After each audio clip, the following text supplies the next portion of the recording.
우리 오늘 마지막까지 형통하는 인생 제목을 가지고 우리가 좀 말씀을 나누고자 합니다. 형통이라는 말은요, 모든 일이 뜻한 대로 잘 진행되는 것, 그걸 형통이라고 그러죠. 오늘 히브리어 형통에 해당되는 단어는요, 명사가 아니라 동사예요. 네 가지 의미를 가지고 있는데, 앞으로 전진한다, 유익하다, 성공한다, 이롭다, 이런 원어적인 의미를 가지고 있는 게 형통이라고 하는 단어입니다. 우리의 신앙이요, 후퇴하는 것이 아니라 전진하는 것이 형통이에요. 쇠퇴하는 것이 아니라 발전하는 것이 형통이에요. 해롭게 하는 것이 아니라 이롭게 하는 것이 그것이 형통이다라고 하는 것이죠. 이러한 형통의 은혜가 여러분 가정 가운데, 개인 가운데, 우리 공동체 가운데 충만하기를 주님의 이름으로 소망합니다. 아멘. 오늘 본문 히스기야 왕은요, 역대 대부분의 왕들과 달리 남유다, 북이스라엘을 통틀어서 형통한 왕, 하나님의 그 축복과 은혜 가운데 선 왕이라고 볼 수가 있어요. 그의 인생을 한마디로 표현할 때 형통하였더라 이렇게 말을 하고 있습니다. 형통한 삶을 살, 쉽게 말해서 하나님 앞에 성공한 그러한 왕이 바로 히스기야라고 할 수가 있는 것이죠. 그런데 그 히스기야의 그 인생의 형통은 그냥 주어진 것이 아니고 히스기야의 삶에 대한 하나님의 축복이었다, 우리가 이렇게 볼 수가 있습니다. 히스기야가 어떤 삶을 살았기에 이렇게 형통했는지, 우리가 어떻게 살아야 마지막까지 형통한 삶을 살 수 있을 것인지 우리가 좀 살펴보면서 은혜를 나누고자 합니다. 이 시간에도 성령의 충만한 은혜가 우리 각 사람의 심령 가운데 충만하기를 주님의 이름으로 축복합니다. 첫 번째로요, 모든 일을 시작하면서부터 하나님을 찾아야 한다는 거예요. 하나님을 찾고 하나님과 함께 해야 된다는 거예요. 저 오늘 이 본문의 말씀 31장 20절, 21절을 보면요, 여기를 제가 그 NIV 영어 성경에 그 영어 본문으로 해가지고 직역을 하면은 이렇게 됩니다. 왜냐하면 그 뜻이 좀 더 분명하고 선명하게 나올 수 있기 때문에 말씀드립니다. 좀 더 의미가 분명한데, 하나님의 성전에서 예배를 드리는 일과 법과 계명을 순종하는 일을 시작하는 모든 것에서 그는 그의 하나님을 찾았고 진심으로 일하였습니다. 그래서 그는 형통하였습니다. 이렇게 직역해 볼 수가 있어요. 자, 왜 제가 이 말씀을 드리냐면, 이 NIV 성경에 보면은 undertake라고 하는 동사가 드러나요. 착수하다, 시작하다 이런 단어인데, 우리 성경, 우리말로는 지금 시작이라는 의미가 거의 없잖아요. 그래서 일부러 제가 그 말씀을 드립니다. 그리고 또 하나 주목해 볼 단어가, 동사가 seek예요. seek의 그 과거형 seek, 여기 지금 그렇게 나오고 있는데, 여기는 찾다, 구하다 이런 뜻이에요. 그래서 우리 성경에 해석된 말로 하면 잘 드러나지 않는 본문의 정확한 그 의도, 의미, 그것을 제가 정리해서 다시 여러분들에게 말씀드리면, 히스기야는 모든 하나님의 일을 시작할 때에 하나님의 뜻을 구하고 찾으면서 일을 시작했다. 지금 그 얘기를 제가 여러분에게 들려주고 싶은 겁니다. 오늘 본문을 좀 더 선명하게 드러내기 위해서 다른 영어 성경을 보면 그렇다라고 하는 것이죠.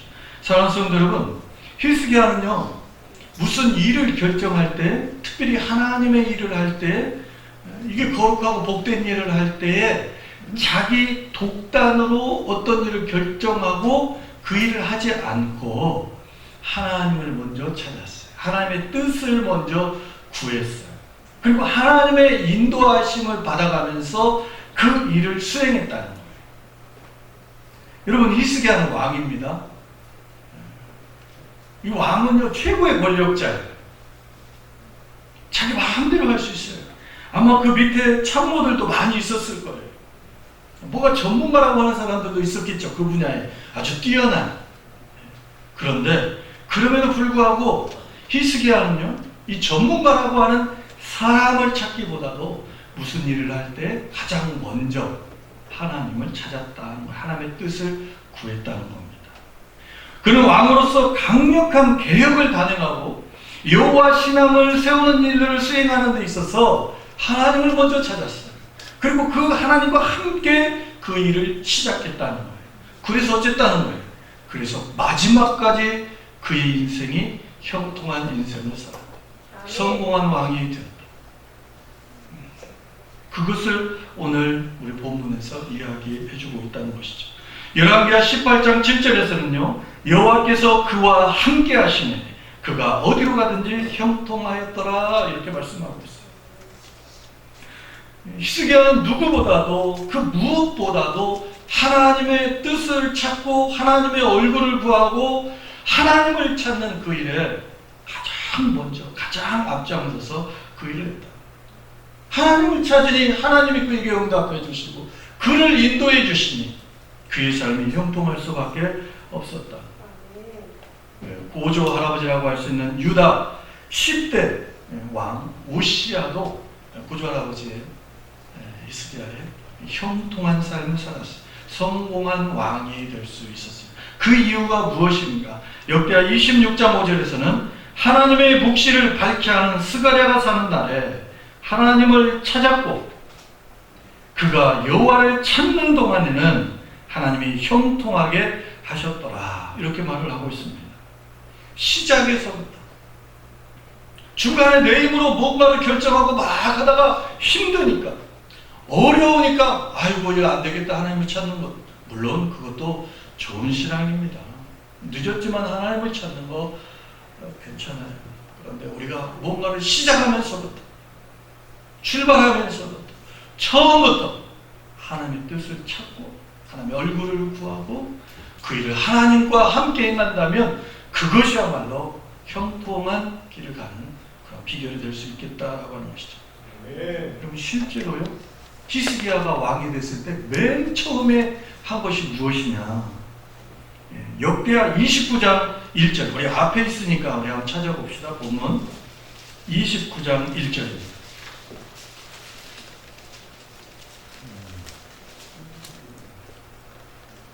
1절, 2절 우리가 같이 한번 읽어보겠습니다. 시작. 히스기야가 왕위에 오를 때 나이가 25세라. 예루살렘에서 29년 동안 다스린 그의 어머니의 이름은 아비야요 스가랴의 딸이더라. 히스기야가 그의 조상 다윗의 모든 행실과 같이 여호와 보시기에 정직하게 행하여 3절까지만 우리가 같이 읽겠습니다. 시작. 첫째 해 첫째 달에 여호와의 전 문을 열고 수리하고. 맨 처음에 했던 히스기야의 왕 25세의 왕이 됐는데 맨 처음 했던 것이 성전 문, 닫혀있던 성전 문을 열었어요. 그리고 성전 안의 기물을 수리했어요. 정결하게 했어요. 전국에 흩어져 있는 제사장과 레위인들을 불러 모으기 시작했어요. 예배를 회복한 겁니다. 아멘. 성전을 청결케 하고 예배를 회복해. 여러분, 이제까지 아하스 왕이 통치하던 때에 나라가 형통하지 못한 이유가 무엇인가? 바로 그것은 조상들이 하나님을 버리고 여호와의 전을 등지고 예배를 드리지 아니하였기 때문이라는 것을 히스기야가 본 거예요. 아예 그냥 이 성전의 문을 그냥 닫아버렸던 거예요. 폐쇄해버렸던 것이죠. 그러다 보니까 하나님께서 그들을 진노하시고 내어버리시고 조롱거리가 되게 하시고 논란과 비웃음거리가 되도록 하나님께서 방치해버리신 것이죠. 비참한 인생으로 전락해버리고 만 거예요. 히스기야가 그것을 본 거예요. 나는 왕위를 시작하면 나는 그렇게 하지 않겠다 마음을 먹었던 거예요. 아멘. 그런데 이 실패한 왕, 형통한 삶을 살지 못했던 왕, 그 선대 왕 아하스가 왕이 되었을 때는 어떻게 했느냐? 28장 그 앞에 28장 1절과 2절 우리가 한번 보겠습니다. 28장 1절과 2절 같이 한번 읽어봅니다. 시작. 아하스가 왕위에 오를 때 나이가 20세, 예루살렘에서 16년 동안 다스렸으나 그의 조상 다윗과 같지 아니하여 여호와 보시기에 정직하게 행하지 아니하고 이스라엘 왕들의 길로 행하여 바알들의 우상을 부어 만들고. 이 선대왕 아하스는요 20세 왕이 되어서 16년간 유다를 통치했는데 그가 맨 처음에 한 것이 바알의 신상을 부어서 만들었다는 거예요. 그리고 자기의 자녀를 불에 태워서 하나님 그 자기의 신에게 드리는 인신 제사를 드린 거예요. 이거는 이스라엘의 신앙이 아니에요. 어디에도 나타나 있잖아요. 근데 당시 그 시대 고대 근동의 그 시대에 있었던 이방 신에게 제사하는 방식, 특히 몰렉의 신에게 제사할 때 자기들에게 있어서 가장 소중한 것이 뭐냐? 자기들의 자녀라는 거예요. 그 소중한 것을 그 신에게 드리면 그 신이 감동을 해서 자기에게 풍요와 번영을 줄 것이라고 하는 그 잘못된 사상을 가지고 있는 이방 신들, 이방 신앙을 지금 이 유다의 왕이라고 하는 아하스가 그대로 따라서 하고 있다라고 하는 거예요. 여러분, 그 결과가 어떻게 됐습니까? 풍요로워졌습니까? 형통했습니까? 그렇지 않아요. 그 바로 위에 있는 아람 왕에게 완전히 패해요. 많은 사람들이 다메섹에게 끌려가 버려요. 다메섹으로 끌려갑니다. 그리고 이스라엘 왕에게 아주 살육을 당합니다. 여호와 하나님을 버렸기 때문에. 자, 이쯤 되면 이렇게 곤고하고 힘든 일이 계속되고 그러면 자신이 돌아봐야 되거든요. 곤고할 때. 기쁜 날에 좋은 일이 있을 때는 기뻐하며 하나님을 찬양하고 곤고한 일이 계속될 때는 돌아봐야 돼요. 성경에서 그렇게 말하고 있고 이것이 지혜입니다. 그런데 이 아하스는 오히려 곤고한 때 더욱 범죄를 했다. 22절에서 그렇게 말을 하고 있어요. 오히려 이방신을 섬기고요. 성전의 기본을 부숴버려요. 그리고 성전 문을 그냥 대못질을 하고 닫아버리는 그런 잘못을 하게 됩니다. 예배를 빼버렸습니다. 그러다 보니까 어떻게 해요? 16년간 통치하고 36세라고 하는 젊은 나이에 죽음을 맞이하게 돼요. 죽어서도 조상의 묘실에 들어가지도 못하는 이런 비참한 죽음을 맞이하게 돼요. 그런데 이 히스기야는 달랐던 거예요. 자기가 왕으로서 공식적으로 이 일을 수행함에 있어서 처음부터 이 닫혔던 성전의 문을 열고 거기를 수리하고 예배를 회복하고 하나님을 찾으면서 이 백성들과 함께 하나님의 뜻을 구하면서 하나님을 예배하면서 그의 사역, 그의 왕으로서의 그 일들을 시작해 나갔다라고 하는 것이죠. 여러분 30장 9절 우리가 한번 읽어보겠습니다. 30장 9절의 말씀입니다. 하나님께서 이렇게 하나님의 뜻을 찾고 하나님을 구하는 히스기야에게 말씀하셔요. 9절 같이 한번 읽어보겠습니다. 시작. 너희가 만일 여호와께 돌아오면 너희 형제들과 너희 자녀가 사로잡은 자들에게서 자비를 입어 다시 이 땅으로 돌아오리라. 너희 하나님 여호와는 은혜로우시고 자비하신 자 너희가 그에게 돌아오면 그의 얼굴을 너희에게서 돌이키지 아니하시리라 하였더라. 아멘. 선대 왕의 잘못된 그런 신앙의 어떤 방향 때문에 끌려가고 죽고 폐허가 되고 황폐하게 되는데 너희들이 그것을 돌이키고 내 앞에 나와서 나를 예배하고 내 뜻을 찾으면 내가 너희들에게 은혜와 자비를 베푸르겠다. 이제 다시는 내가 내 얼굴을 돌이켜서 너희들이 곤란을 당하고 어려움을 당하고 환난을 당하는 그 일을 내가 그냥 지켜만 보고 있지는 않을 것이라고 주님께서 약속해주고 있는 겁니다. 우리가 하나님을 찾을 때, 우리가 예배를 회복할 때 하나님을 그 예배의 자리에 하나님을 찾고 하나님의 은혜를 강구하는 그 사람에게 은혜를 베풀어 주셔요. 하나님을 찾는 그 사람이 있는 그곳에서 하나님께서 그들의 죄를 용서해 주셔요. 자비를 베풀어 주십니다. 설령 잘못을 했더라도, 설령 실수가 있더라도, 잘못된 길을 간다 할지라도 주님이 자비를 베푸시고 돌이키게 하시고 내가 너희와 함께하다. 나는 너를 축복하기를 원하고 너의 인생이 잘 되기를 원하고 너의 삶이 형통하기를 원한다. 주님의 마음. 아멘. 돌아오라. 나를 찾으라는 예배의 자리에 나오라는 거예요. 사랑하는 성도, 우리가 무엇을 하든지 간에 주님을 먼저 찾고 주님의 뜻을 구하는 그 삶이 얼마나 중요한가를 우리가 볼 수가 있어요. 일주일의 시작이 바로 이 일요일이죠. 일주일의 시작의 첫 그 아침에 이 귀한 시간을 우리가 예배로 주님 앞에 드리는 거예요. 아멘. 우리가 매주마다 이 예배에만 성공할 수 있어도, 이 예배의 자리에서 하나님의 뜻을 구하면서 하나님이 주시는 은혜와 자비와 은총을 충만하게 받을 수만 있어도 우리의 인생은 하나님과 함께 형통한 인생을 살아갈 수 있는 가능성이 열린다라고 하는 겁니다. 아멘. 아멘. 여러분, 예배에 성공한 여러분 될 수 있기를 주님의 이름으로 축복합니다. 아멘. 아멘. 뿐만 아니라 하루의 삶을 시작함에 있어서 그 시작의 시간이 중요해요. 우리가 무슨 일을 하든지 간에 중요한 결정을 하기 전에, 하루의 일과를 시작하기 전에, 어디를 가기 전에, 이사하기 전에, 사업을 시작하기 전에, 누구를 만나기 전에, 이것이 중요한 일이면 일일수록 하나님의 뜻을 먼저 구해야 된다는 거예요. 사랑하는 성도들, 하나님의 뜻을 구하는 여러분들에게 하나님이 만나주시고 하나님의 놀라운 은혜와 축복으로 채워주실 줄 믿으시고 주님을 먼저 찾으시는 여러분 될 수 있기를 주님의 이름으로 축복합니다. 두 번째는요, 주님을 찾고 주님과 함께 살면서 신전의식을 가지고 살았다. 히스기야는 20절 말씀에 보니까요,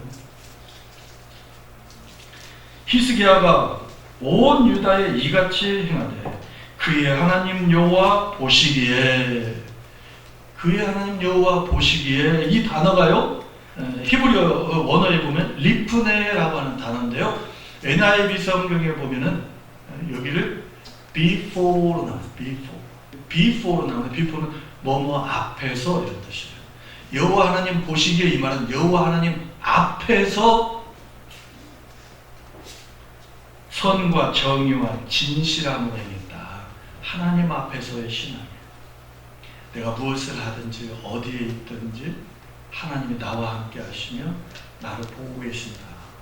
이런 의식으로 살아가는 것을 신전의식이라고 해요. 그러잖아요. 호람대로. 히스기야는요, 항상 하나님 앞에서 내가 하는 모든 일들이 하나님이 다 보시는, 하나님을 위한, 하나님이 함께 하시는 그러한 일이다라고 하는 것을 의식하고 있다는 거예요. 여러분, 히스기야가요 적폐를 청산해요. 그리고 이런 개혁을 단행해요. 선을 행하고 정의를 실천해요. 왜 이러느냐? 그것은 히스기야가 인기를 얻기 위해서 그런 게 아니에요. 오히려 이 일 때문에 곤란하고 사람들과 부딪히고 어려운 그러한 일들을 맞이할 수가 있었어요. 그런데 히스기야는 사람을 보지 않았던 거예요. 자신의 업적을 세우려고 한 거 아니에요. 자신의 이익을 위해서 이러한 일들을 단행한 것이 아니에요. 히스기야는 이것이 하나님이 원하시는 것이기 때문에, 하나님이 기뻐하시는 것이기 때문에, 하나님이 나를 보고 계신다는 그런 믿음을 가지고 하나님이 원하시는, 하나님이 기뻐하시는 일을 그냥 묵묵하게 하나님 앞에서 수행을 해 나갔다는 거예요. 아멘. 여러분, 우리가요 사람의 인정을 받는 것 받고 싶죠. 누군들 사람의 칭찬을 받고 싶죠. 내가 선한 일을 하고, 내가 바른 일을 하고, 내가 더 봉사하고 헌신하고, 그러면 누군가 좀 알아주고 격려해주고, 최소한 그러지는 못해도 아따 수고한다고 이런 말 한마디라도 해주기를 원하는 것이 인지상정이에요. 인정받고자 하는 욕구는 인간의 근본적인 욕구예요. 이게 본능적인 거예요. 저와 여러분이랑 똑같아요. 다 마찬가지. 인정받고 싶어하는 게 있어요. 칭찬받고 싶어하는 게 있어요. 자, 그런데 여러분, 여기에 너무 매이면 곤란해지는 거예요. 사람들이 자꾸 나를 안 알아주나, 사람들이 자꾸 알아주기를 원하고, 나의 존재를 인정해 주기를 원하고, 나의 존재를 나와 하나님과의 관계 속에서 존재의 가치를 찾는 것이 아니라 다른 사람들과의 관계 속에서 찾으려고 하면 시험에 들기 십상이고, 그리고 위선에 빠지기 쉬워요. 하나님과의 바른 관계는 없어지고 다른 사람의 눈에 좋게 보이려고 하는 생각 때문에 억지로 하게 된다는 거예요. 그 일을 억지로. 여러분, 내 딴에는 참으로 수고하면서 헌신하고 봉사하고 있는데, 돕고 섬기고 있는데, 정의로운 일을 하고 있는데, 아무도 내가 한 일에 대해서 내 수고에 대해서 알아주지 않아요. 그러면 속상해. 무시당하는 것 같아. 내가 이 사람들에게 아무런 그 가치가 없는 인생인 것 같아. 그래서 내가 혼자 그냥 괜히 헛수고하고 있구나. 알아주지도 않는데 나 혼자 이게 무슨 꼴이야. 내 돈만 들어가고 나만 힘들고 이거 별거 없네. 그래서 나를 인정하고 나를 알아주는 사람을 자꾸 찾으려고 하는 경향이 있어요. 이것은요, 바른 신앙, 건강한 신앙이 아니에요. 성숙한 신앙이 아니에요.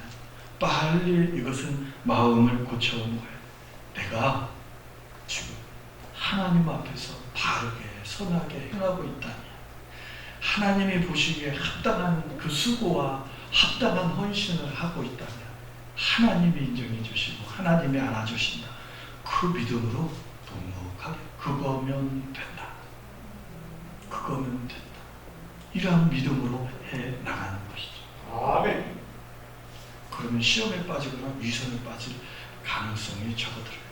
자, 그런데 이러한 삶이 가능하기 위해서 히스기야에게 중요한 우리가 주목해 볼 부분이 있어요. 뭐냐면 그의 하나님 여호와 보시기에, 그의 하나님 여호와 앞에서라 이 말이에요. 그의 하나님, 그가 경험한 하나님, 그가 만난 하나님, 그의 죄를 용서해 주시고 그의 삶을 인도해 주신, 그의 삶의 현장 가운데서 구체적으로 함께 해주신 그의 하나님. 아멘. 하나님이 저 멀리에 있는 관념 속의 하나님이 아니라는 거예요. 항상 내 삶에 함께 하시면서 내 삶을 인도하시고 이끌어 주시는 그 하나님, 그 하나님이 계시기 때문에, 그 하나님이 내 앞에 계시다라고 하는 그런 생각 때문에 그가 정의롭게 선하게 그의 삶을 온전하게 드릴 수 있었다라고 하는 겁니다. 사랑하는 성도 여러분, 이 사울이 바울 되는 결정적인 그 변화의 그 순간이 다메섹 도상에서 처음적으로 예수 그리스도를 그가 만났을 때 그의 삶이, 그의 인격이 완전히 뒤집어지잖아요. 처음적인 신앙이 나의 하나님, 나의 하나님을 만나고, 나의 하나님, 내가 오늘 말씀을 받은 그 하나님, 나에게 오늘 은혜를 주신 그 하나님, 내가 오늘 순종해야 될 그 하나님, 그 하나님 앞에서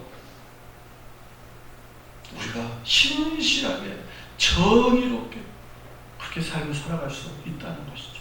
그렇다라고 한다면 그것으로 만족한다라고 하는 것이죠. 사랑하는 성도, 우리는요, 마지막에 우리는 모두가 할 것 없이 주님 앞에 서야 돼요. 평가를 받는 거예요. 우리가 천국 가느냐 지옥 가느냐는 이미 결정됐어요.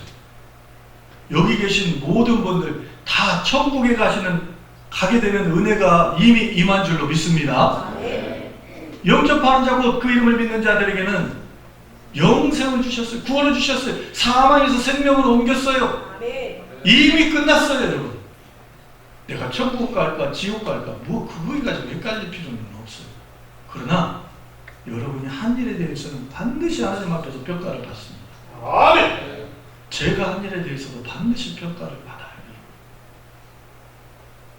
하나님께서 말씀하실 거예요. 잘했도다, 착하고 충성된 주, 네가 작은 일에 충성하였으면 내가 많은 것으로 내게 맡기리니 내 주인의 즐거움에 참여할지어다. 여러분이 맡은 것이 아무리 작아 보이고 아무것도 아닌 것 같아 보인다 할지라도요, 주님이 그 작은 일을 칭찬해 주신다. 주님이 기억하고 계신다. 여러분도 그러고 싶겠죠.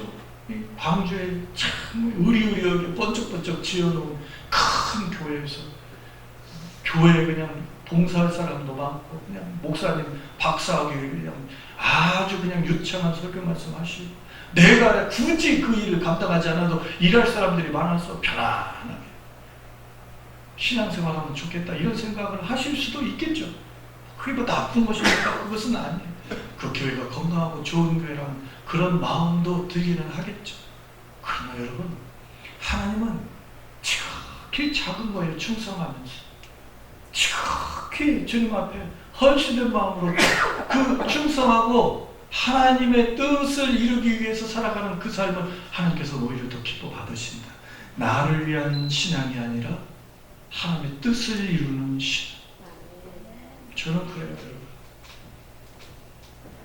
교회들이 좀 더 작아져야 된다 생각해요. 큰 교회들. 그래서 저 모든 우리 대한민국 교회에 물론 장점이 있고 단점이 있지만 이 큰 교회들의 폐해가 너무 크다.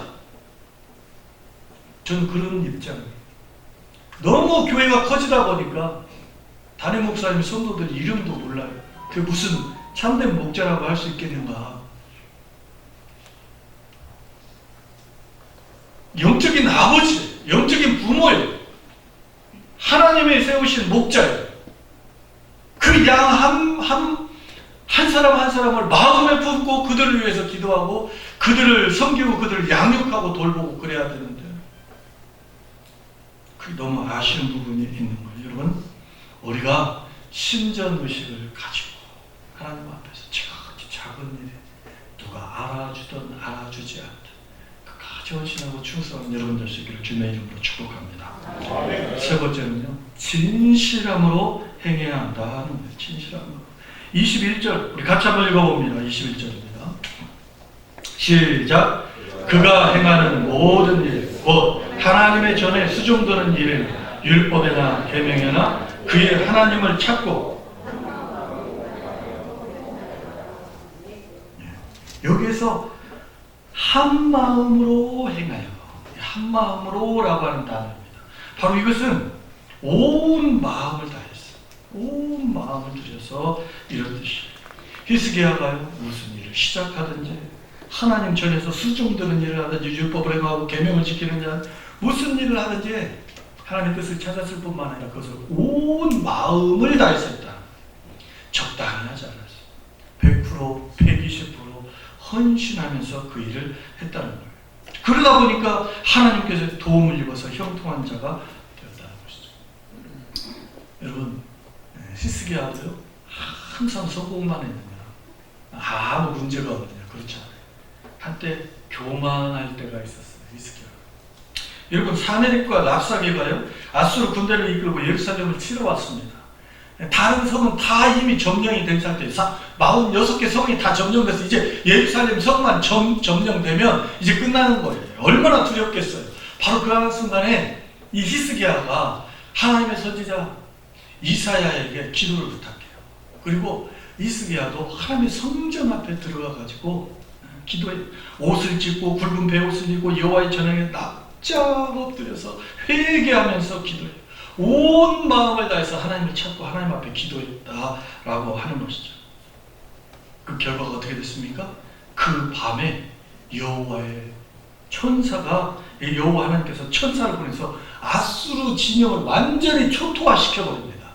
18만 5천 명을 갖다가 그냥 하나님께서 완전히 흩어버리시는 거예요. 이 사네립이 얼굴이 떳떳하여 부끄러워가지고, 너무 부끄러운 패배를 당했기 때문에 부끄러워서 그냥 걸음마 나사절하고 자기 나라로 그냥 주랭랑을 칩니다. 그런데 거기에서 어떻게 해요? 이 부하에게 암살을 당해서 거기서 죽어버리고 마는 거예요. 여러분, 이 사건을 통해서 모든 나라의 눈에 존귀하게 되었다고 히스기야를 칭찬합니다. 존귀하게 되었다. 자, 그런데 히스기야가 그 후에 뭐가 병에 걸리게 되죠. 그리고 또 이 병에 걸렸는데 기적 같은 하나님의 은혜를 통해서 치유함을 받아요.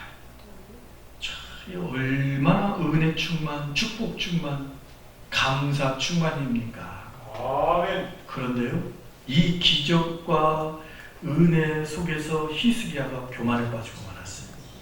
32장을 한번 봅시다. 32장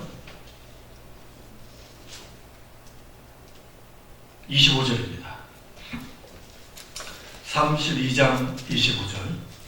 자, 우리 같이 한 목소리로 읽겠습니다. 시작. 히스기야가 마음이 교만하여 그 받은 은혜를 보답하지 아니하고 진노가 그와 유다와 예루살렘에 내리게 되었더니. 여러분,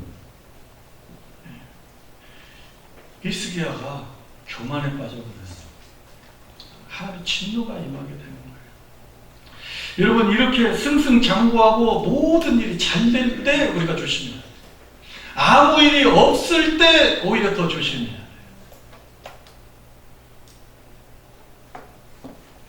여러분, 이 히스기야가 병이 나왔다 하니까 이 바벨론 왕이 사신들을 보내고 예물을 막 가지고 정탐을 보내요. 도대체 아수르의 18만 5천 명을 물리친 힘이 뭐냐? 그 다음에 이 히스기야가 이런 병이 치유된 그 힘이 뭐냐? 이걸 정탐하기 위해 사람을 보내거든요.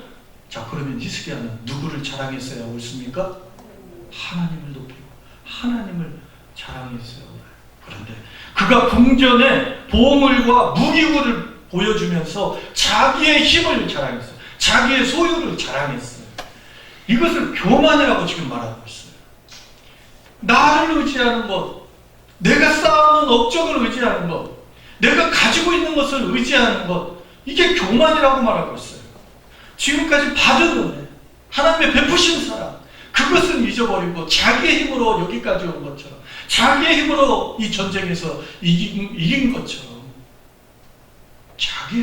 자기의 가진 것을 드러내고 있는 이 히스기야를 교만하다고 주님이 말씀하고 있는 거예요.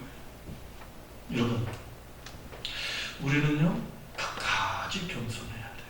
끝까지 겸손해요. 일이 잘 풀리고 성공하고 시험 점수가 잘 나오고 승진을 하고 좋은 집으로 이사를 하고 좋은 차를 타고 어떤 질병으로부터 노임을 받고 수입이 늘어나고 막 이럴 때 조심해야 돼요. 이럴 때 겸손의 끈을 놓으면 안 돼요. 여러분, 히스기야가 그랬어요. 승승장구하다가 교만에 빠지니까 하나님께서 진노하시는, 너 정신 차려야 돼. 너 그거 아닌 거 알잖아. 정신 차려야 돼. 히스기야를 향한 진노는요, 그를 처벌하시기 위함이 아니라 그를 회개하게, 그를 바로 세우기 위해서였어요. 히스기야가 회개하죠. 회복되죠. 다행이죠. 여러분, 이 쇠사슬의 강도, 이게 아무리 이 강한 쇠사슬도요, 그 강도는 뭘로 결정이 되느냐? 그 마지막 어디일지 모르는데 그 마지막 연결 부위, 가장 약한 연결 부위가 끊어지면 그 쇠사슬의 강도는 그걸로 결정이 되는 거예요. 그 마지막 한계치가 어디냐는 거예요. 여러분, 우리 인생에, 우리의 삶의 덕목에 여러 가지 덕목이 있을 수 있어요. 우리의 성품에 여러 가지가 있을 수 있어요. 그러나 그 가장 약한 그 한 부분, 그 약한 부분을 치고 죄가 들어오는 거예요. 우리 몸이 아프고 질병이 걸리는 것도 약한 어떤 그 부분을 통해서 질병이 들어오는 거거든요. 다른 데가 아무리 건강하고 강력해도요, 그 약한 부분, 우리 삶에 있어서, 우리 신앙에 있어서 약한 부분, 그것이 물질이든지, 그것이 성에 관련된 부분이든지, 그것이 교만이든지, 그것이 명예이든지, 그것이 무엇이든지 간에 그 약한 부분을 틈타고 이게 들어오는 거예요. 그러면 어떻게 됩니까? 그 사탄은 우리가 지금까지 이루어 놓은 하나님께 받은 축복과 그 은혜마저도 그 일들을 통해서 완전히 망가뜨려 버리려고 하는 것이, 우리를 궁극적으로 불통의 인생을 만들려고 하는 것이 사단의 계략이에요. 그래서 우리가 우리 자신을 늘 점검해 봐요. 히스기야의 가장 약한 연결고리는 교만이었어요. 자기를 인정받고 자기를 드러내고자 하는 교만이 약한 부분이었던 거예요. 사랑하는 성도 여러분, 우리가 우리 자신을 돌아보면서 형통할 수 있도록, 형통할수록 겸손하시고 주님의 뜻을 구하시고 끝까지 주님의 뜻 가운데서 온전한 마음으로 헌신할 수 있는 저와 여러분이 될 수 있기를 바랍니다. 아멘. 우리가요, 인생의 모든 문제가 있을 때, 중요한 일들을 할 때 하나님을 먼저 찾고, 그리고 굳건한 믿음으로 모든 일에 온 마음을 다해서 진심으로 임할 때 하나님의 놀라운 형통의 축복이 저와 여러분의 삶 가운데 충만할 수 있기를 주님의 이름으로 축원합니다.